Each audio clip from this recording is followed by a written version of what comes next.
입니다. 14절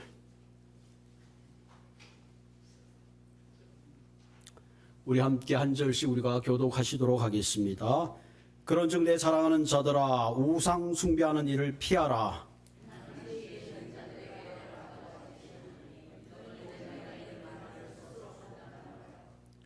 우리가 축복하는 바 축복의 자는 그리스도의 피에 참여함이 아니며 우리가 떼는 떡은 그리스도의 몸에 참여함이 아니냐.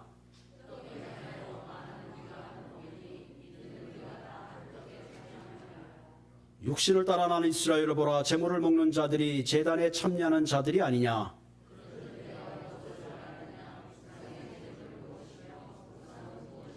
무릇 이방인이 제사하는 것은 귀신에게 하는 것이요 하나님께 제사하는 것이 아니니 나는 너희가 귀신과 교제하는 자 되기를 원하지 아니하노라.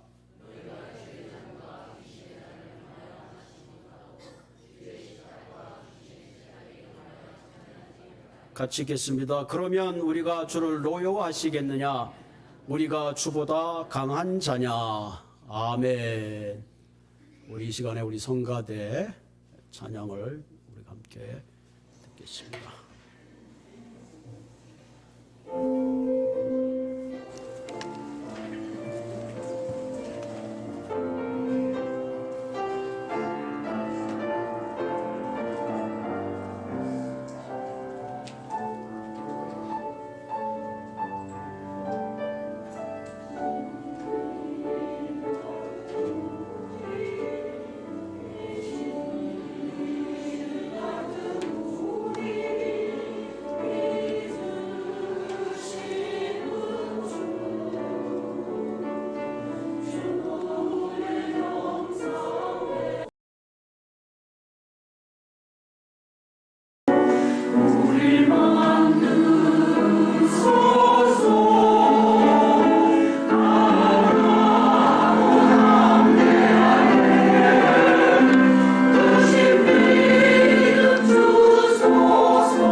오늘 성가대 주의 손에 이끌려 우리의 인생은 홀로 사는 인생이 아니라 하나님의 손에 이끌려 사는 겁니다. 아멘. 우리 성가대 이렇게 찬양을 들으면서 위에서 보니까 따라 하시는 분들도 계시고 어떤 분들은 살짝 고개를 숙이기도 하고 또 오랜만에 우리 지휘자님 오셔서 저럴 때가 있었구나 이렇게 감회에 젖기도 합니다. 어쨌든 간에 우리가 주님을 찬양한다는 것 어떤 의미에서 가장 존귀하고 의미 있는 일이라 생각이 되어집니다. 요즘 그 텔레비에 김형석 교수님이 가끔 나와서 강좌도 하고 마지막 우리의 인생을 노년을 어떻게 보내야 되나 철학적인 이야기들을 많이 해주고 계시는데 그분이 쓴 수필집 가운데 고독이라는 병이라는 수필집이 있습니다. 고독이라는 병. 그 책에 보면 고독의 반대는 사랑이라 그렇게 쓰고 있습니다. 사랑을 가장 필요로 하는 사람, 그 사람이 깊은 고독을 느낀다 하는 거죠. 또한 얻을 수 없는 사랑을 기대하는 사람일수록 더욱더 고독해진다 했습니다. 이 말은 인간의 고독은 사랑을 통해서 치유될 수 있지만 인간이 가지고 있는 실존적인 고독은 환경이나 사람을 통해서 채워지지 않는 그런 고독을 이야기하기도 하죠. 그래서 이 고독이 심해지게 되면 때로는 잘못된 선택을 하기도 합니다. 고독 그러면 우리가 두 가지 고독을 생각할 수가 있죠. 솔리튜드라는 이 고독은 하나는 차단입니다. 또 하나는 고립이죠. 이 고립은 자신이 스스로 마음의 문을 닫아 버리는 거죠. 내 자신이 미워지고 스스로 마음의 문을 꼭 닫고 이 우주 가운데 나 홀로 버려진 존재구나 하는 극심한 아이솔레이션으로 들어가는 거죠. 또한 차단이라고 하는 것은 모든 이웃과의 단절을 말합니다. 모든 관계를 단절합니다. 내 마음에 말할 수 없는 고독이고 하소연할 수 있는 내용이 있는데 그 하소연할 수 있는 대상을 찾지 못해서 갖는 그런 고독입니다. 이런 두 가지 고독이 찾아올 때에 우리는 이것을 잘 다루지 못하면 심하게는 우울증에 걸리기도 하고 자신의 마음을 상하게 하고 심지어는 모든 자신감을 빼앗아 버리고 무기력 가운데 떨어지게 되는 거죠. 그래서 종종 TV 뉴스나 신문이나 이런 데 보면 돈이 많은 사람, 우리 같은 사람은 그 돈 많은데 그걸 어떻게 주고 세상을 떠나나 하는 돈이 많은 사람도 때로는 세상에 인기 절정이 있는 사람도 혹은 정치에 권력이 있는 사람도 때로는 잘못된 선택을 하는 것을 보게 되죠. 이처럼 고독이란 질병은 우리의 능력과 부와 환경에 상관없이 찾아오는 질병입니다. 특별히 우리가 갖고 있는 인간의 실존적인 고독, 어거스틴은 말하기를 마치 블랙홀 같은 우리 인간에게는 영혼의 깊은 실존적 고독이 있다 하는 거죠. 그 인간이 갖고 있는 이 실존적 고독은 과연 무엇으로 채워줄 수 있는가? 그것은 바로 하나님 앞에 나올 때 비로소 해결되는 질병이라는 것이죠. 혹자는 가을에 떠나면 슬프니까 하얀 겨울에 떠나든지 가을에 떠나든지 계절에 상관없이 우리가 갖고 있는 이 실존적 고독이라는 것은 우리를 창조하신 하나님 그분의 영으로 채워질 때만이 비로소 회복되는 거죠. 저도 젊었을 때 좀 고독할 때가 있었어요. 보기에는 안 고독해 보일 것 같은데 그래서 이 결혼을 하게 되면 이런 고독이 해결될 것이다. 그래서 정말로 세상에서 제일 이쁜 부인을 찾아가지고 결혼을 했어요. 할렐루야. 마음씨 좋고. 그럼 이 고독이 해결될 줄 알았더니 아니야. 그럼 이번에 공주처럼 이쁜 딸을 놓으면 괜찮을 거다. 그래서 우리가 쌍둥이 두 딸을 낳았잖아요. 심지어는 또 아들까지 낳았어. 그럼 또 해결될 것이다. 근데 그것도 아니야. 그래서 가만히 생각해보니까 이 인간이 갖고 있는 고독이라는 것은 환경과 상관없이 내 안에 하나님만이 채울 수 있는 그런 고독이 있구나 하는 것을 제가 깊게 깨달았습니다. 여러분, 예수님이 세상에 오셔서 가장 먼저 처음 한 기적이 가나의 혼인잔치입니다. 여러분, 세상에 많은 잔치가 있지만 이 혼인잔치처럼 기쁘고 즐거운 날이 없어요. 아무리 부한 사람도 가난한 남성 모두가 함께 즐거워하고 축하할 수 있는 것, 그것이 바로 혼인잔치죠. 모든 고독을 뒤로하고 사랑하는 남녀가 서로의 사랑을 고백하며 평생을 약속하는 그야말로 아름답기 그지없는 것이 바로 혼인 예식입니다. 예수님이 처음 와서 그 혼인 예식에서 놀라운 기적을 베푸셨죠. 물로 포도주를 만드셨습니다. 다시 말하면 예수님이 첫 번째 기적을 하는 이 혼인잔치는 어떤 의미에서 앞으로 장차 있을 천국의 혼인잔치를 예표로 하는 그런 그림자일 수도 있는 거죠. 그래서 예수님이 말씀하시기를 내가 온 것은 양으로 생명을 얻고 풍성히 얻게 하시기 위했다. 예수님이 이 땅에 오신 것은 마치 혼인잔치처럼 우리의 인생 가운데 무미했던 인생이 의미 있고 만난 인생이 되게 하시기 위해서 오셨다 하는 거죠. 그래서 물이 포도주가 됐잖아요. 술 좋아하시는 분은 벌써 입을 다실지도 모르겠는데 물은 밋밋하지만 포도주는 달짝지근하고 단맛이 있잖아요. 뭐 스테이크나 이 생선을 먹을 때 함께 먹으면 비린데도 씻어주고 얼마나 우리의 입맛을 돋우는지 모릅니다. 다시 말하면 예수님이 오신 것은 무의미했던 우리의 인생, 고독하고 절망 가운데 있는 우리 인생에게 정말 단맛 나는 신나는 정말 살맛 난다는 그런 인생을 하시기 위해서 오셨다 하는 거죠. 그래서 주님은 오늘도 저와 여러분들을 그와 같은 혼인잔치에 초대하고 계십니다. 그런데 오늘 많은 사람들이 그 초대를 외면하고 살기 때문에 여전히 어둠 가운데 고독 가운데 방황하고 계신다는 사실입니다. 자, 그러기 위해서는 우리가 어떻게 하면 우리가 주님이 준비하신 혼인잔치에 참여해서 정말 무의미했던 우리의 인생이 의미 있는 인생으로 살 수 있겠는가 하는 거죠. 오늘 본문에는 그 중요한 사실들을 우리에게 말씀해 주고 있습니다. 오늘 본문 14절에 보면 우리 좀 구절을 좀 올려주시면 본문 14절에 보면 그런즉 내 사랑하는 자들아 우상 숭배를 피하라. 우상 숭배를 피하라. 그 당시 고린도에 보면 많은 그리스 신들을 숭배했어요. 아폴로 신이나 혹은 제우스나 또 헤라나 혹은 바다의 신인 포세이돈이나 혹은 디오네스, 아레스 등 많은 신들을 숭배하는 그리고 축제를 가졌습니다. 숭배하고 그 축제가 끝나면 음식을 나눠 먹고 춤을 추고 교제를 나눴어요. 그런데 불행하게도 이 고린도 교인 중에 많은 사람들이 그 자리에 참석해서 함께 그 이방신들을 숭배하고 음식을 나누고 교제를 했습니다. 그래서 바울은 이러한 상황을 가만히 보면서 단호하게 말하는 거죠. 우상 숭배를 피하라. 이 피하란 말은 도망가라.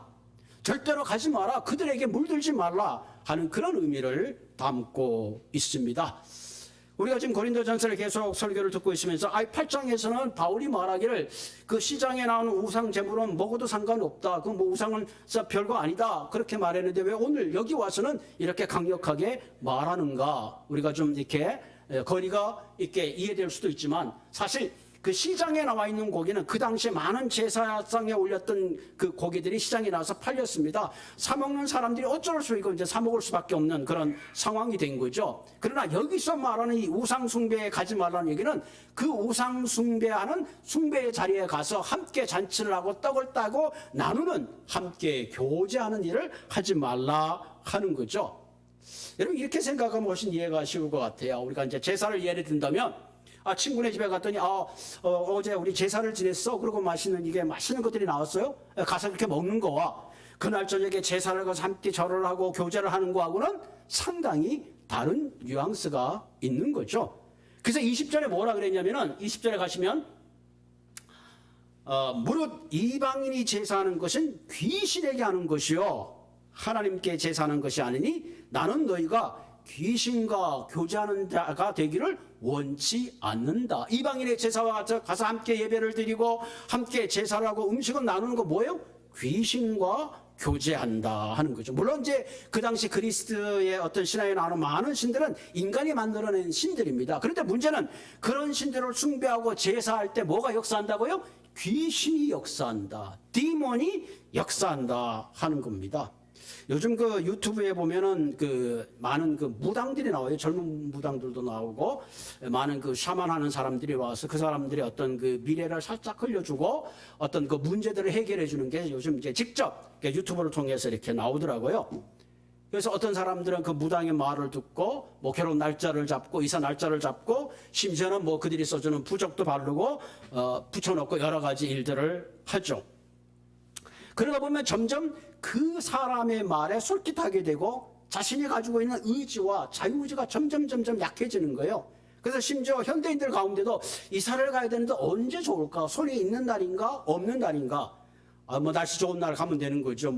이사 또 스케줄 맞춰서 자기 스케줄에 가서 맞춰서 가면 되는데 이런데 얽매이다 보니까 그 날짜마저도 자기가 정하지 못하는 한마디로 하나님이 주신 인간의 의지가 점점 약해져서 점점 어떤 다른 힘에 의해서 자신의 삶이 끌려가는 그런 어려움을 겪게 되는 것을 보게 되는 거죠.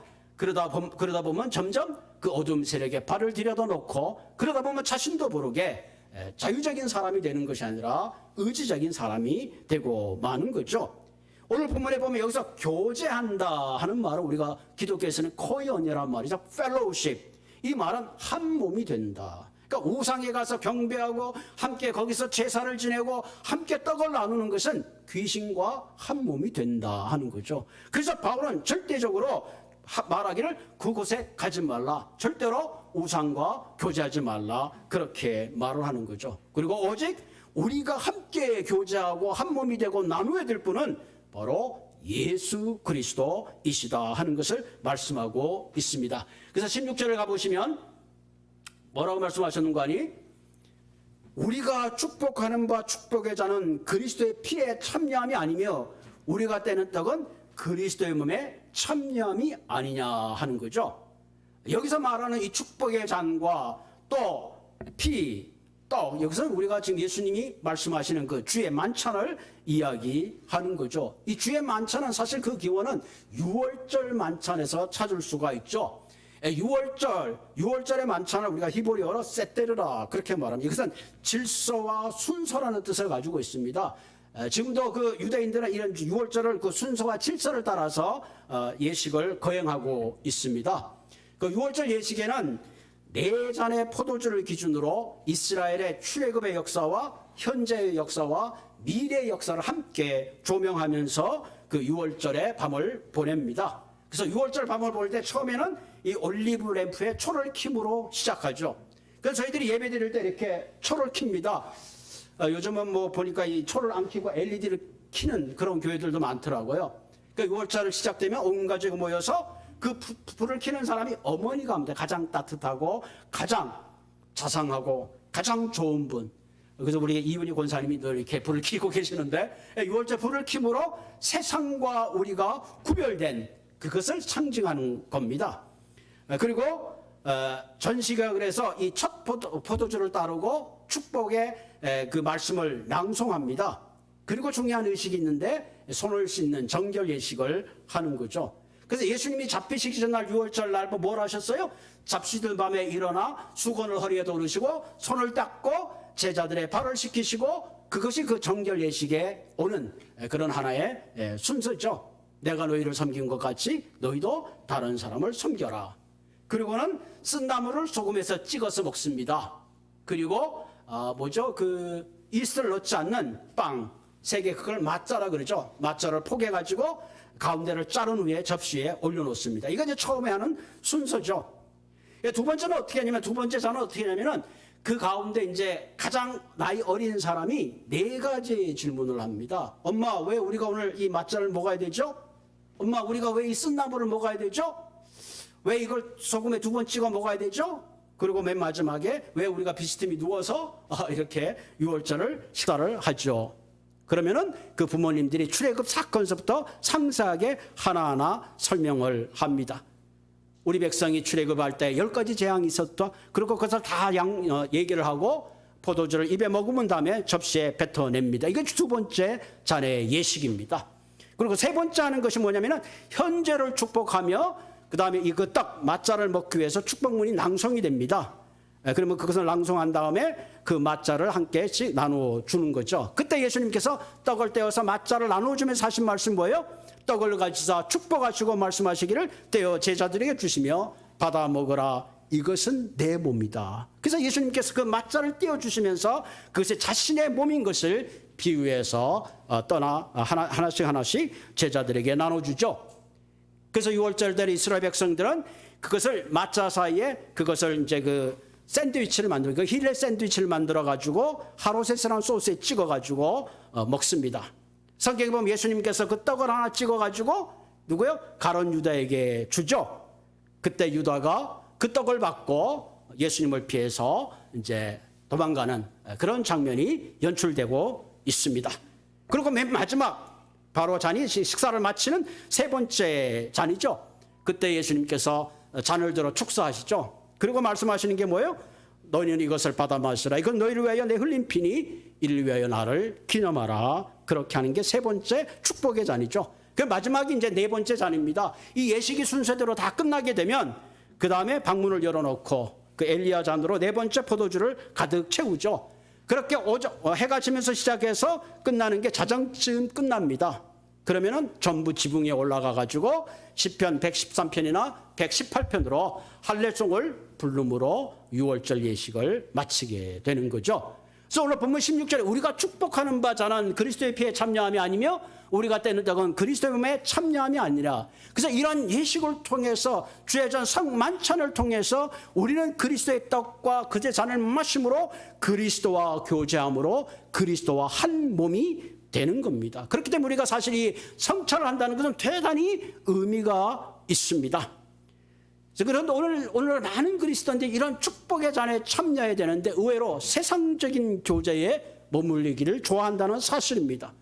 그래서 술과 교제하고 마약과 교제하고 쾌락과 교제하고 욕심과 교제하고 허망한 꿈에 취해서 교제하기를 좋아한다는 것입니다. 그러면 오늘 본문에 우리가 추구하고 교제해야 될 것은 그리스도와 한 몸이 되어서 그분의 피와 떡을 나누면서 진정한 코요네를 나눌 때에 우리의 심령에 있는 외로움과 고독과 하나님의 영원한 안식에 들어가고 진정한 교제의 참 의미를 가지게 된다는 사실입니다.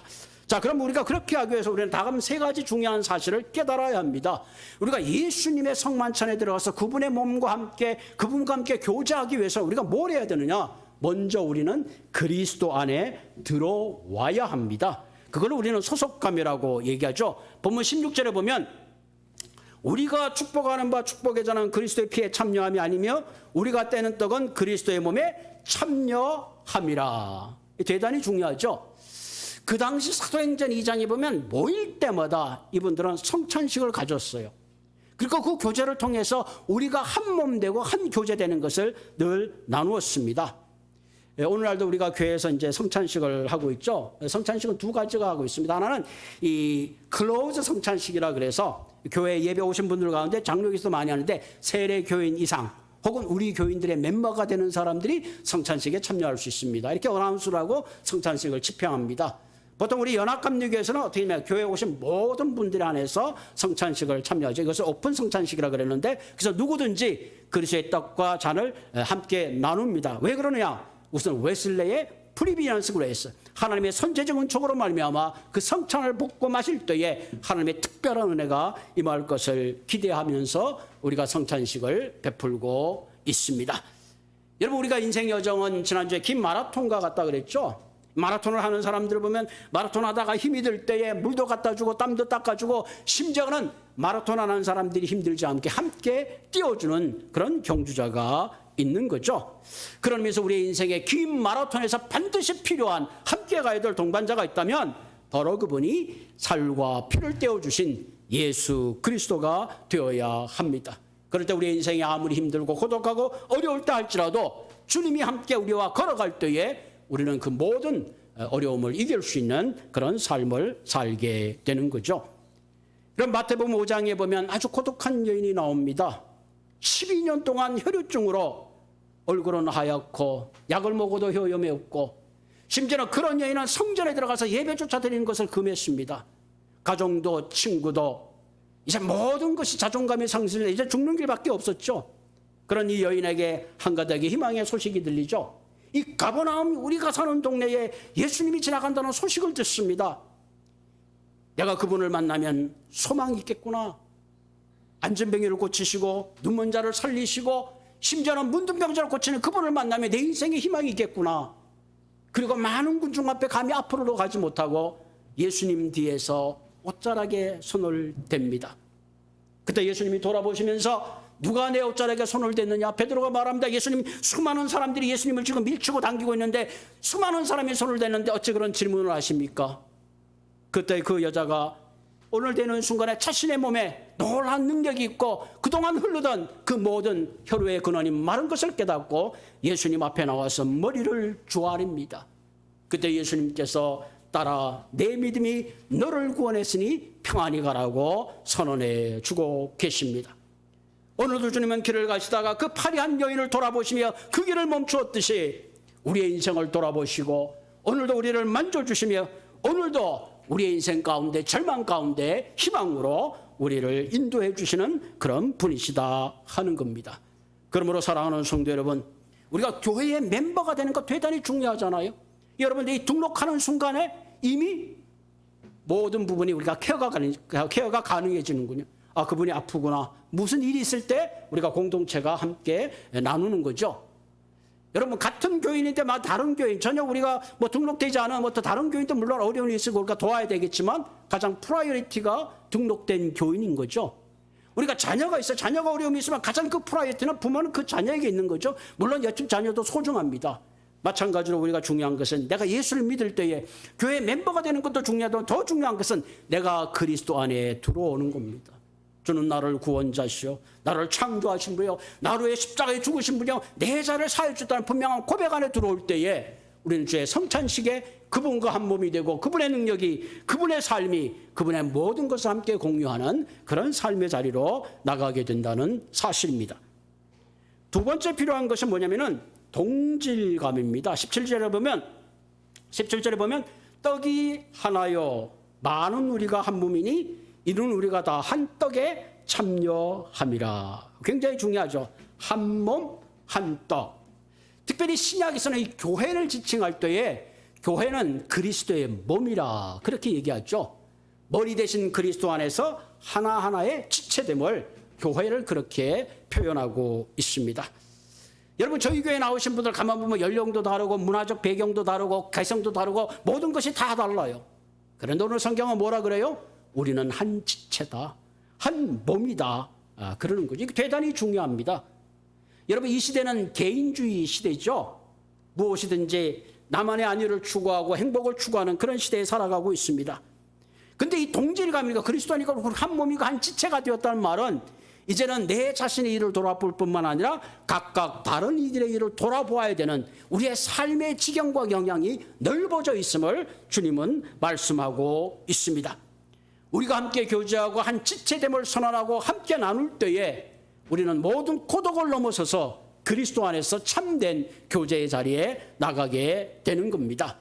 그래서 본문 18절에 보면 육신을 따라 난 이스라엘을 보라, 재물을 먹는 자들의 제단에 참여하는 자들이 아니냐. 함께 떡을 나누고 함께 잔을 나누는 그들은 그 모든 제사에서 한 지체요 한 몸이 되는 것을 말하는 거죠. 여러분, 우리가 알듯이 이스라엘은 5가지의 대표적인 제사가 있었습니다. 우리가 잘 아는 거 번제죠. 번제를 드리는 거 다 태워서 드리고죠. 소제, 곡식으로 하나님께 제사를 드리는 게 있습니다. 그 다음에 속죄제, 부지 중에 내가 잘못한 일이 있으면 그것을 하나님 앞에 제사를 드리는 거죠. 그 다음에 속건제가 있죠. 내가 남에게 해를 끼쳤을 때는 속건제를 드려서 그것을 하나님께 제사를 지냅니다. 그리고 중요한 제사가 하나 있는데 화목제입니다. 이것은 하나님과 나와의 화목을 도모하면서 동시에 이웃과의 화목을 도모합니다. 그래서 제사를 지내자 모든 재물을 가지고 이웃과 함께 나누는 제사, 그것이 바로 화목제입니다. 그런데 어떤 제사보다도 굉장히 풍요하고 모든 사람이 함께하는 제사가 바로 이 화목제입니다. 그래서 이 화목제를 통해서 나와 단절되었던 이웃 간의 그 단절의 소통을 만들기도 하는 거죠. 그런 의미에서 우리가 주일날 이렇게 예배를 드리고 예배가 끝난 다음에 함께 우리가 교제를 하는 것은 그동안 우리가 단절되었던 그 모든 것들을 함께 나누는 그런 시간입니다. 그러니까 우리끼리만 앉아서 먹는 것이 아니라 그동안 어떻게 지내셨어요? 이런 어려움이 있으셨다며? 이런 어려움을 어떻게 극복하셨습니까? 하고 서로가 대화의 장을 나누면서 하는 것이 진정한 의미에서 그리스도 안에서 교제다 하는 거죠. 여러분, 우리 한 사람 한 사람 생각하면 참 연약하기 그지없습니다. 그러나 함께 할 때 그 힘은 배가 되는 거죠. 그래서 전도서 4장 12절에 뭐예요? 한 사람이면 폐하거거니와 두 사람이면 맞설 수 있나니 세 겹줄은 쉽게 끊어지지 아니하느니라. 그죠? 혼자 있으면 쉽게 넘어질 수 있어요.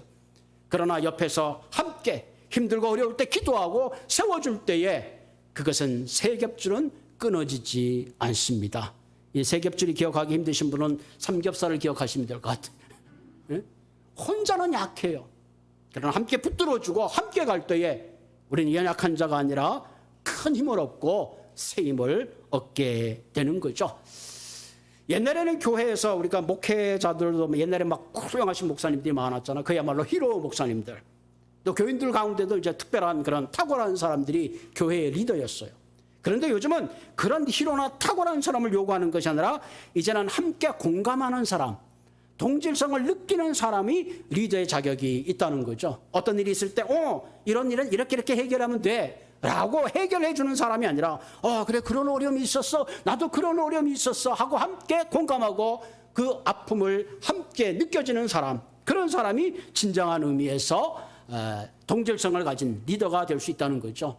그러면서 우리가 교회는 저와 여러분 한 사람 한 사람은 주님 안에서 동일한 비전과 목적을 가지고 살아가기 때문에 어떤 사람이 그 어려움이 나의 어려움이 되고 어떤 그 사람의 어떤 그런 모든 것들을 함께 공유하고 동질감을 느낄 때에 우리는 그 안에서 주님이 우리를 향하신 더 큰 뜻과 목적을 향해서 달려갈 수 있다는 사실입니다.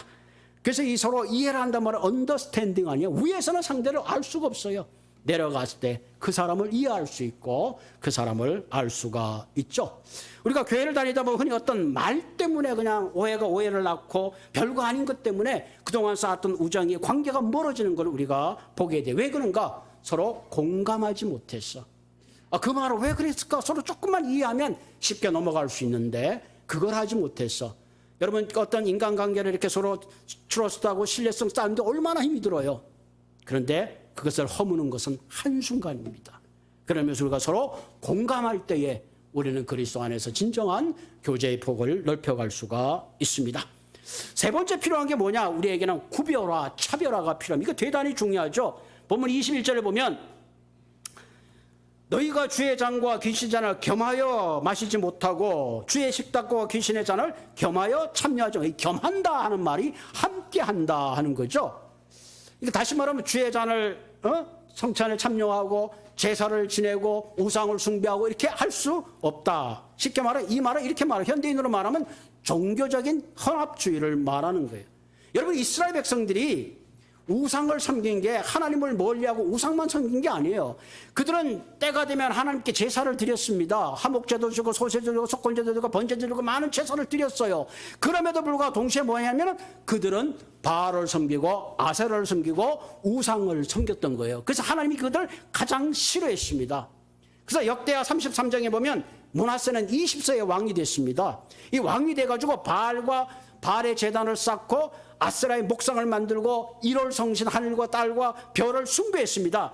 심지어 우리가 7절에 보면 또 저가 만든 아로새긴 목상을 하나님 전에 세웠더라. 여러분 얼마나요? 하나님을 섬기다는 그 전에 아세라상을 세워놓은 거예요. 하나님을 불렀다, 아세라를 불렀다, 바알을 불렀다. 그래서 성경은 하나님이 가장 싫어하죠. 그래서 결국 유다는 멸망하고 하나님께 버림을 받고 말았습니다.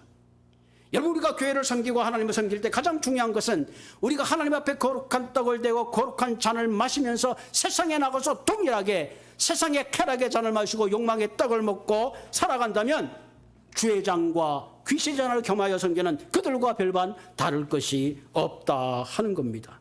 그렇기 때문에 오늘 우리 이 설교를 통해서 현대를 살아가는 우리에게 다시 한번 우리가 어떤 구별된 삶을 살고 거룩한 삶을 살아야 되는가 하는 것을 우리가 다시 한번 하나님 앞에 결단할 수밖에 없습니다.